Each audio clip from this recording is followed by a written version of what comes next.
In the early months of 1942, the Pacific War was going exactly the way Imperial Japan had planned. Pearl Harbor lay in ruins, Southeast Asia had fallen with astonishing speed, and the Imperial Japanese Navy appeared unstoppable. American newspapers openly questioned whether the United States could even survive in the Pacific, let alone fight back. At the center of that fear stood Japan's carrier fleet. 6 fleet carriers, hardened by years of training and blooded in combat, had smashed every enemy they faced. British battleships were sunk, Dutch forces collapsed, and American naval power seemed broken. To Japanese planners, the lesson was clear. No navy on Earth could stand against the Kido Butai. And yet, beneath the confidence, there was a ticking clock. Japan knew it could not fight a long war. Its industrial base was limited, its oil supplies fragile, and its shipyards small compared to America's. The plan was never total victory, it was shock. Break American morale, destroy their carriers, force Washington to negotiate. Midway was supposed to be that final blow. The tiny atoll sat like a dagger pointed at Hawaii. If Midway fell, Japan could threaten Pearl Harbor again, isolate Australia, and push the Americans permanently onto the defensive. The operation was designed with overwhelming force. 4 fleet carriers, battleships, cruisers, destroyers, and invasion troops. On paper, it was flawless. What Japanese commanders did not know was that the battle had already begun, not at sea, but in quiet rooms thousands of miles away. American cryptanalysts had been breaking Japanese naval codes for months. Slowly, painfully, message by message, they reconstructed Japan's plans. When analysts realized that AF referred to Midway, the U.S. Navy suddenly saw the trap forming and decided to spring one of its own. Admiral Chester Nimitz made a decision that shocked even his own officers. With only 3 carriers, Enterprise, Hornet, and the battered Yorktown, he would meet Japan head-on. On paper, it was madness. Japan still had more experience, more aircraft, and more confidence. But Nimitz understood something his enemy did not. Japan expected America to fight cautiously. Instead, America was willing to gamble everything. As Japanese carriers steamed toward Midway, their decks were crowded with aircraft. Pilots believed this would be another easy victory. Many had already written letters home, confident they would return heroes once again. They had no idea that American carriers were already waiting, hidden beyond the horizon, silent, watching. The stage was set for a battle that would last only minutes in the air, but would decide the entire war. And when it ended, Japan would lose something it could never replace. After Pearl Harbor, the United States Navy faced a brutal reality.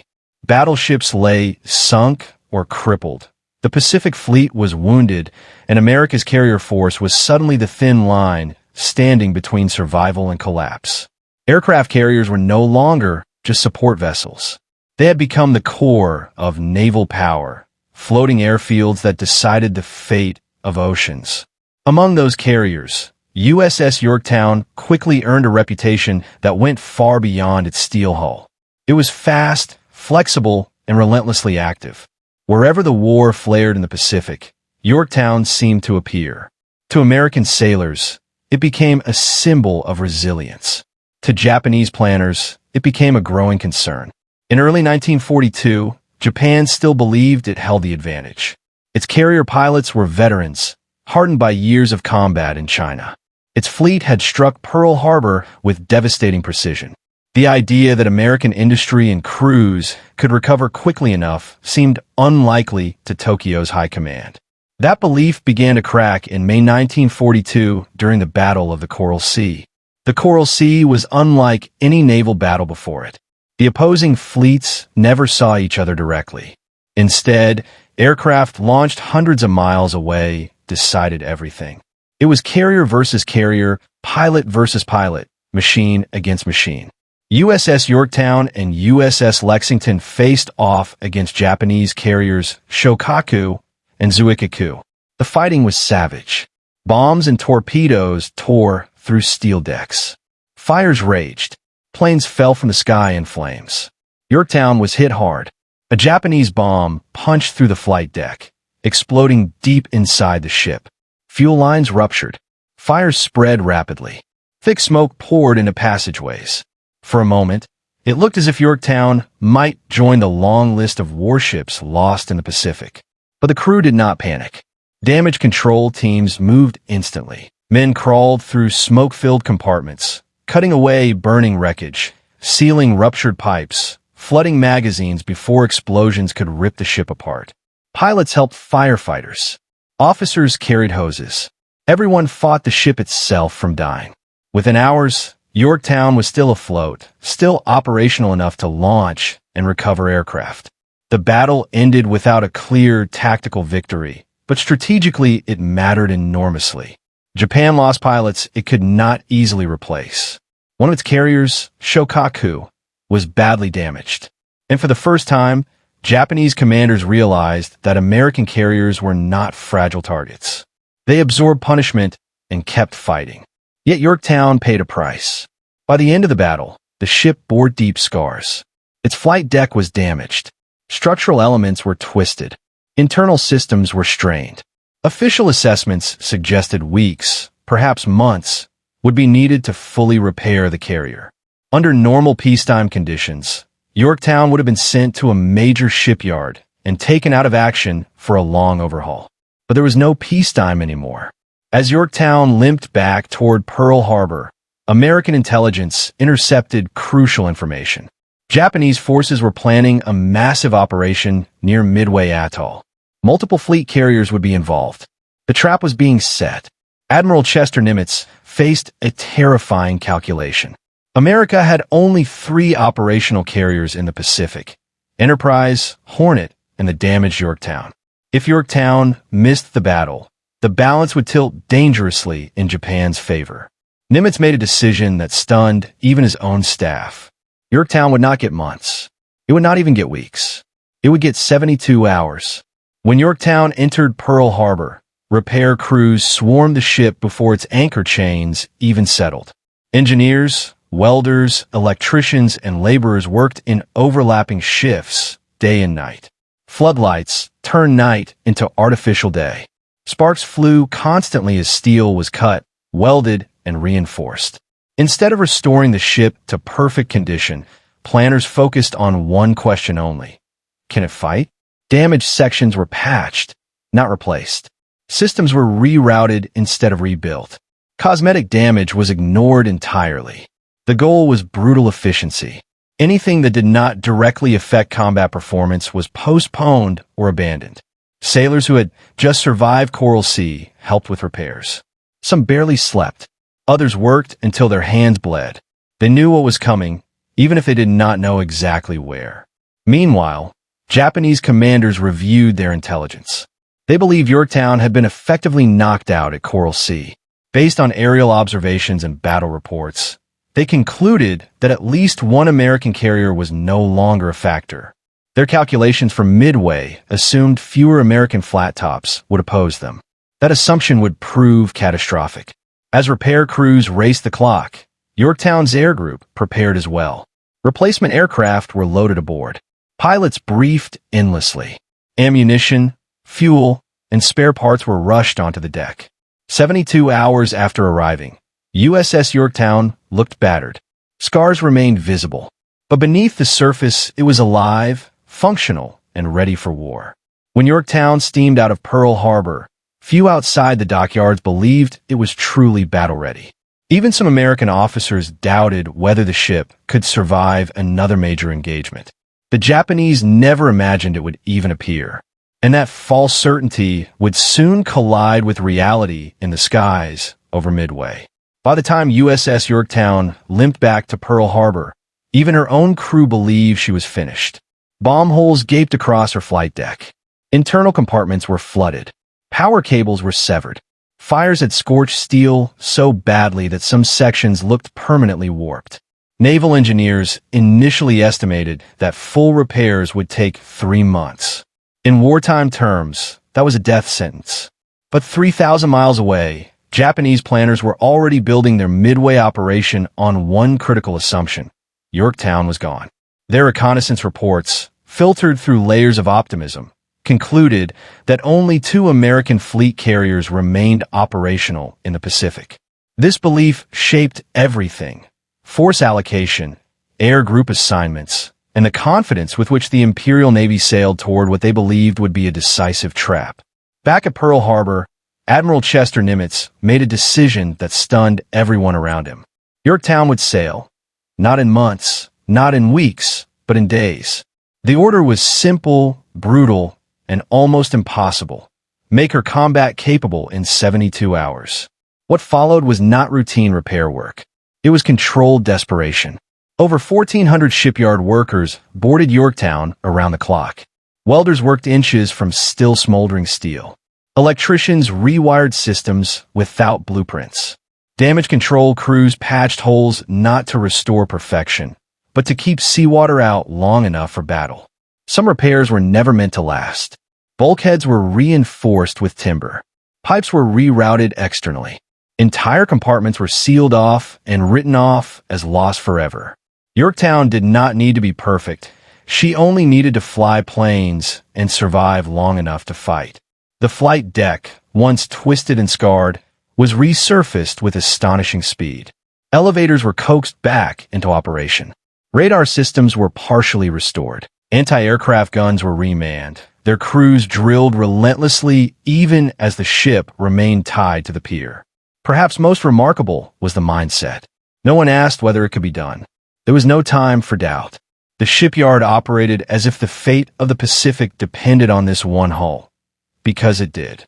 72 hours after arriving in ruin, Yorktown steamed out of Pearl Harbor.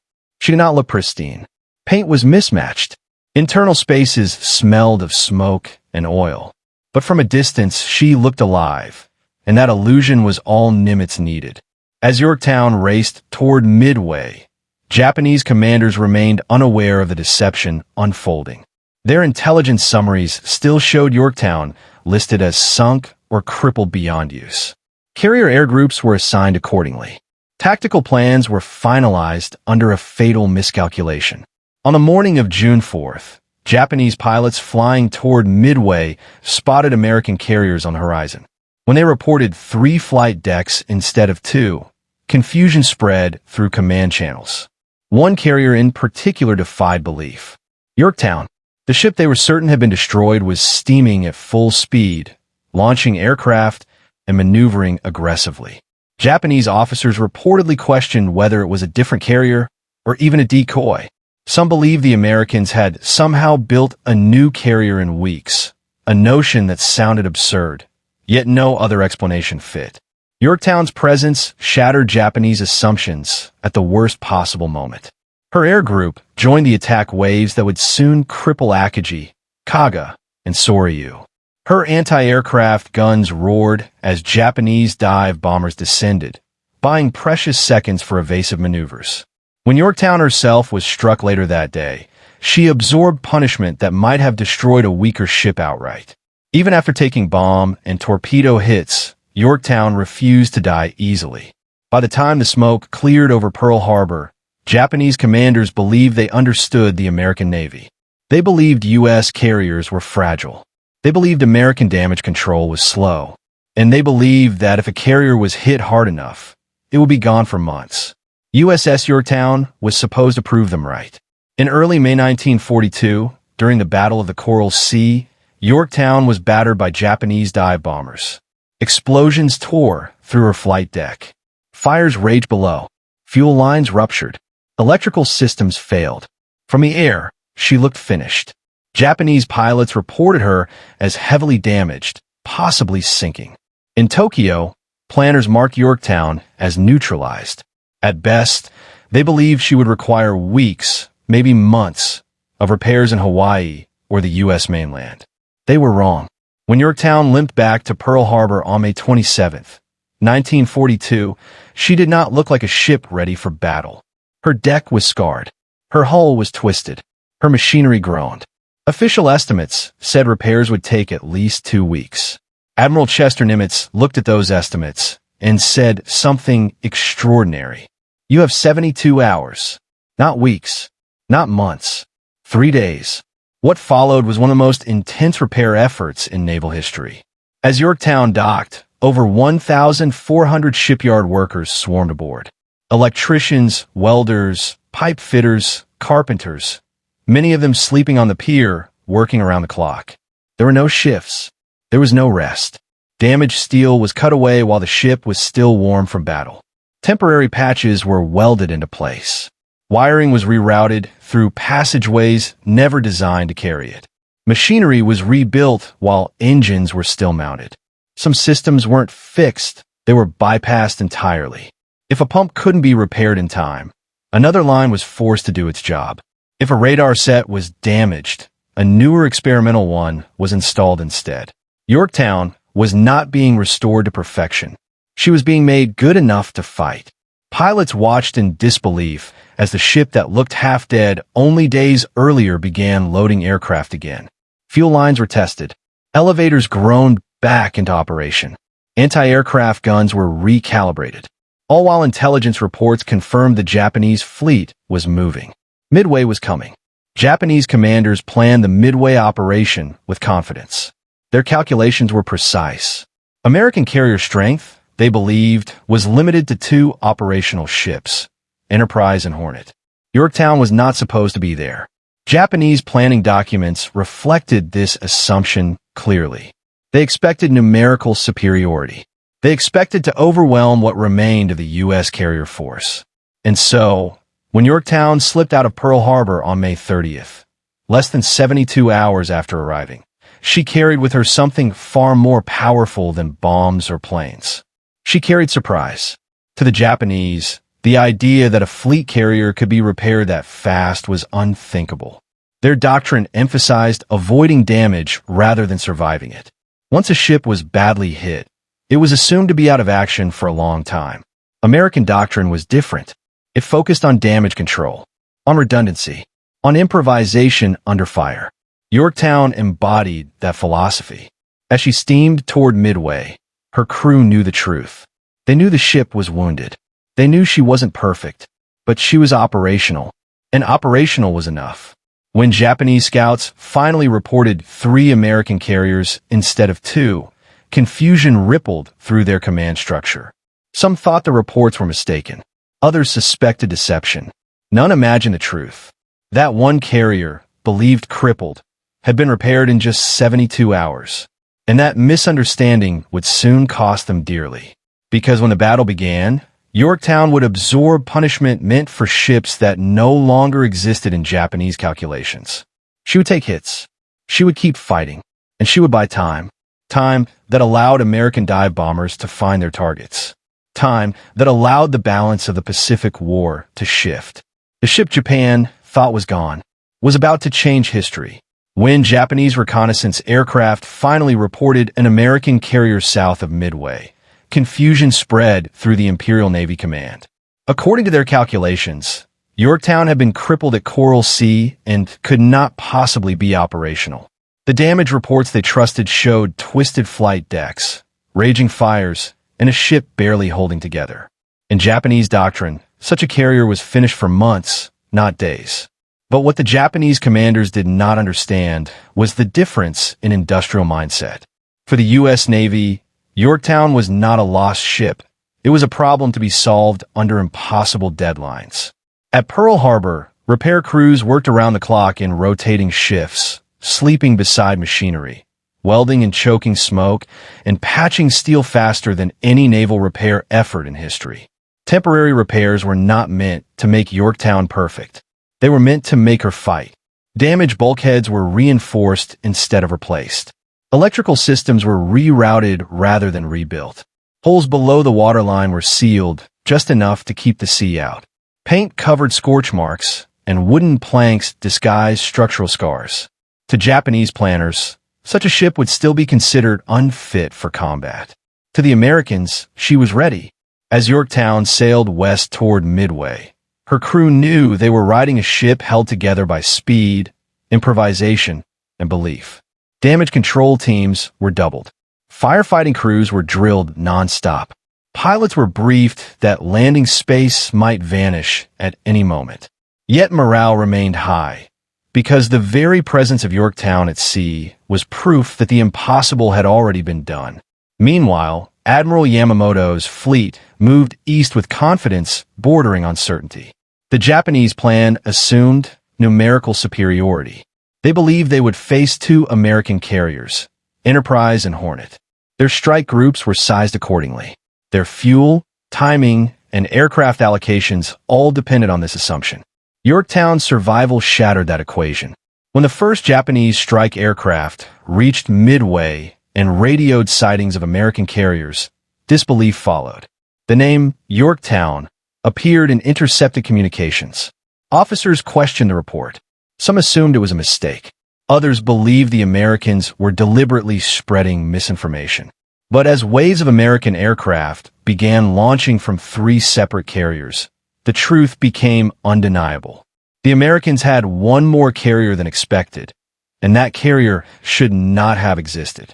This single miscalculation rippled through every Japanese decision that followed. Aircraft meant to strike Midway were redirected. Fuel margins tightened. Deck operations grew chaotic as commanders tried to adapt in real time. What had been a carefully synchronized plan began to fracture under pressure. Yorktown herself soon came under attack. Japanese dive bombers targeted her aggressively, recognizing the threat she posed. Bombs struck her deck, tearing through patched steel and igniting fires. Yet damage control teams responded with brutal efficiency. Fires were contained. Flooding was countered. Within hours, Yorktown was again launching and recovering aircraft. To Japanese aircrews returning from their strikes, the sight was demoralizing. They had hit the ship before. They had seen her burning. And yet, she was still there. The psychological impact was immense. The Americans were not just replacing losses. They were refusing to accept them. Where Japan saw limits, America saw margins to push harder. Yorktown became more than a carrier. She became evidence that American naval power operated on a different scale of resilience. As the battle progressed, Japanese commanders were forced to react rather than dictate. Timetables collapsed. Aircraft were caught on decks during rearming. Vulnerabilities multiplied. Vulnerabilities multiplied. And at the center of this unraveling stood a carrier that should have been sunk weeks earlier. Yorktown's presence at Midway did not just add planes to the fight. It altered the enemy's mind. It injected doubt where certainty had existed. It exposed a fatal assumption that American recovery capacity could be measured by Japanese standards. By the time the smoke cleared, Yorktown herself would be lost. But her role had already been fulfilled. In 72 hours, American workers had changed the course of naval history. They turned a wreck into a weapon, and a surprise into a strategic disaster for Japan. The Japanese Navy would never again underestimate American repair capacity, industrial speed, or refusal to accept defeat. The shock of seeing Yorktown alive at Midway echoed far beyond the battle itself.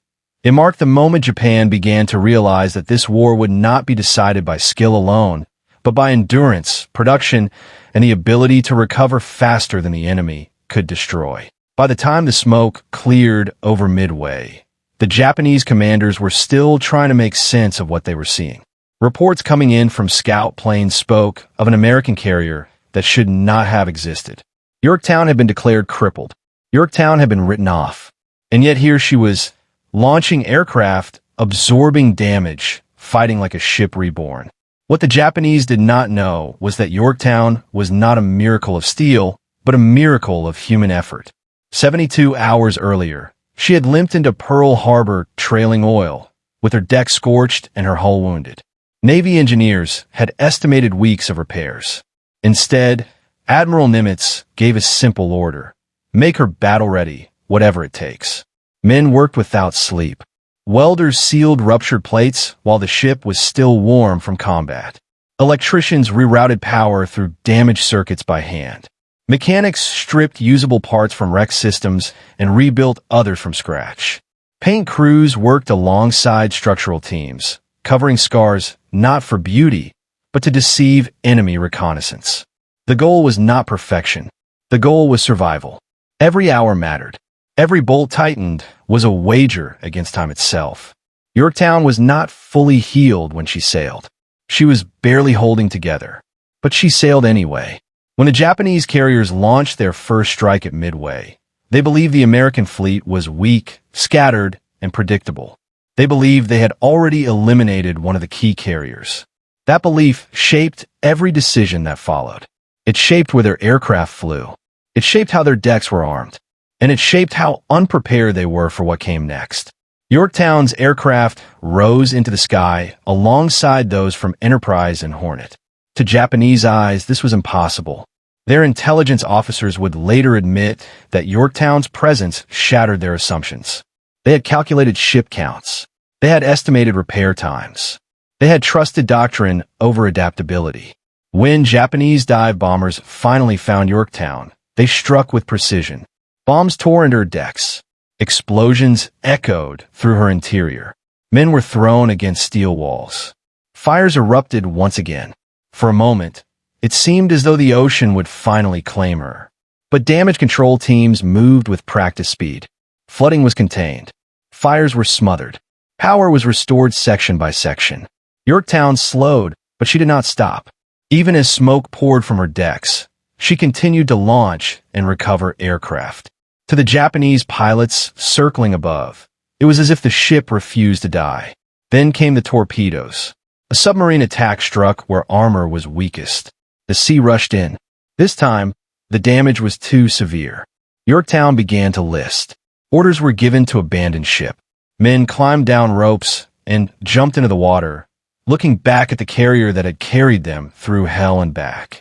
Yorktown would eventually sink days later, but not before she had done her job. Her presence at Midway had changed everything. Because Yorktown existed when she should not have, Japanese planners misjudged American strength. Because she fought when she should not have, Japanese carriers were caught with decks full of armed aircraft. And because of that moment of miscalculation, 4 Japanese fleet carriers were lost in a single day. Midway was not won by numbers alone. It was won by time, by stealing it, bending it, and refusing to obey it. The repair of Yorktown was not just an engineering achievement. It was a statement of intent. It told the enemy that America would not fight wars on expected timelines. It would not retreat simply because doctrine said it should. It would take risks that others believed were impossible. In the years that followed, Japanese officers would speak quietly about Midway. They would mention luck. They would mention weather. But some would also mention Yorktown, the carrier that returned from the dead. Because in war, morale matters as much as firepower. And seeing a ship you believe destroyed rise again can shake even the most disciplined force. Yorktown's crew did not know they were making history as they welded steel in Pearl Harbor. They were simply doing their jobs. They were buying hours. They were buying chances. And in doing so, they helped turn the tide of an entire war. Today, Yorktown rests beneath the Pacific, her hull preserved in darkness. But her legacy remains afloat.